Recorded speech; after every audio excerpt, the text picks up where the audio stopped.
ณะกรรมการที่เคารพดิฉันชื่อนางสาวทันตวันเกียรติโสภาเรียนอยู่ชั้นมัธยมศึกษาปีที่5โรงเรียนอุบลรัตน์ราชกัญญาราชวิทยาลัยนครราชสีมาจังหวัดนครราชสีมาโอ้โอ้เอิงเอ้ยเอิงถ้าคุณมาโคราชจะยินดีต้อนรับให้มาเป็นกองทัพที่ต้อนรับอย่างดี ยินดีต้อนรับเข้าสู่เมืองนครราชสีมาตำนานดงพญาไฟกาลครั้งหนึ่งโดนมาแล้ว มีป่าดงดิบ อันกว้างใหญ่ไพศาลที่ถูกจารึกไว้ในประวัติศาสตร์ ว่าเป็นดินแดนอเวจีทั้งดินและสุสานของภูกามองหันก็คือดงพญาไฟ หรือในปัจจุบันที่หูจักได้ซื้อดงพญาเย็น บอกกันว่ายามมีแสงตะเวนบ่อาจส่องหลอดภูมิใหม่นาทึบบรรยากาศในป่าสิมืดสลัวและอบอวลไปด้วยกลิ่นอายของความตาย ทั่วทั้งป่าดงดิบเต็มไปด้วยสิ่งเล่นลับและสัตว์หาย แต่สิ่งที่คนเดินทางมาและผ่านป่าญาติต้องคืนสมองคักก็สร้างป่าหรืออสรพิษก็คือ เสือสมิง มันคือเสือโครงขนาดใหญ่ที่กินคนเข้าไปหลาย จนวิญญาณคนตายเขาสิงสู่หรือเกิดจากผู้มีวิชาอาคมสายดับที่พิษครูจนกลายร่างเป็นสัตว์หายยามตกขึ้นอันเงียบสงัดที่กลางป่าเลยเสือสมิงที่ใส่มดแปลงกายดัดเสียงเป็นคนหูจักเป็นหญิงสาวห้องไห้ลงทางหรือแม้แต่เสียงพระธุดงค์ห้องขอความช่วยเหลือเพื่อหล่อลวงคนเดินทางต้นใหม่หรือในป่าพักย่อมกล่าวเท่าออกมาข้าราชการและนายหอยในอดีตต่างหูดีว่าขันได้ยินเสียงเอิ่นซื้อเจ้าของในความมืดห้ามคานทับและห้ามลงจากที่สูงเด็ดขาดเพราะหากจิตอ่อนระแวงมือใด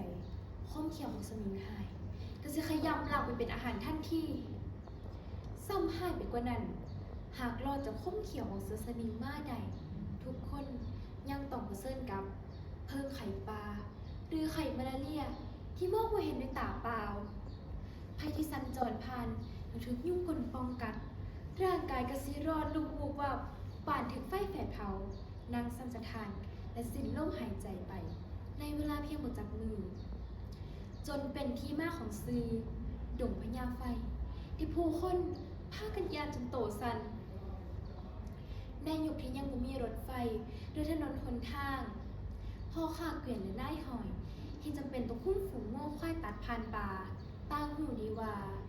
นี่คือการเดินทางที่อาจบ่มีวันได้กลับมาก่อนออกเดินทางทุกคนต้องกราบลาครอบครัวและสร้างเสียทรัพย์สินราวกับว่า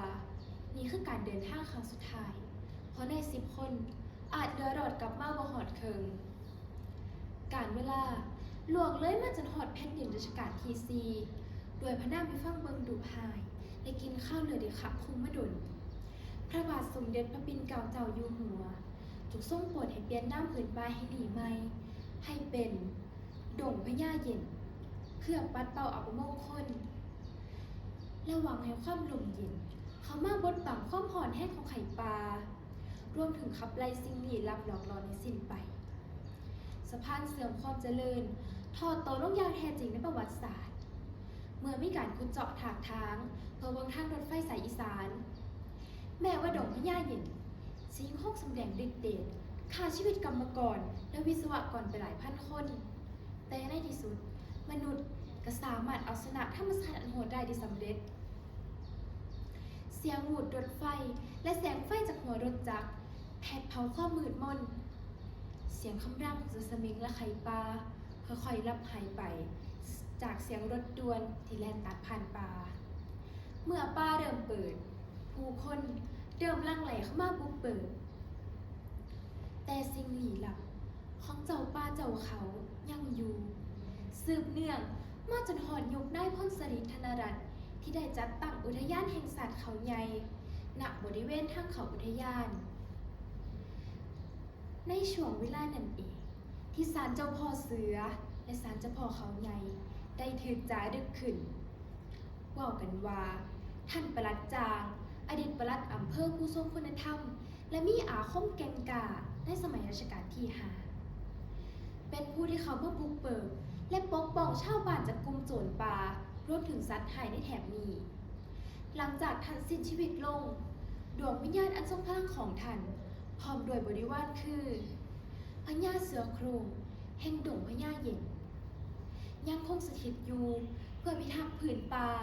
และสรรพสัตว์และจนหอดปัจจุบันรถทุกขั้นที่ขับผ่านต่างต้องบีบแต่ทำความเคารพและขอความคุ้มครองจากเจ้าพ่อเสือ เพื่อให้เดินทางแคล้วคลาดปลอดภัย จากป่าดงดิบอันมืดมิดที่เกินกินชีวิตคน วันเวลาและคุ้มขอนของความเจริญ ได้เปลี่ยนผืนป่าแห่งความตาย ให้กลายมาเป็นทุ่งหญ้าสวนหมากไม้และเมืองท่องเที่ยวอันดมดื่นส่วนแก่นกลางของป่า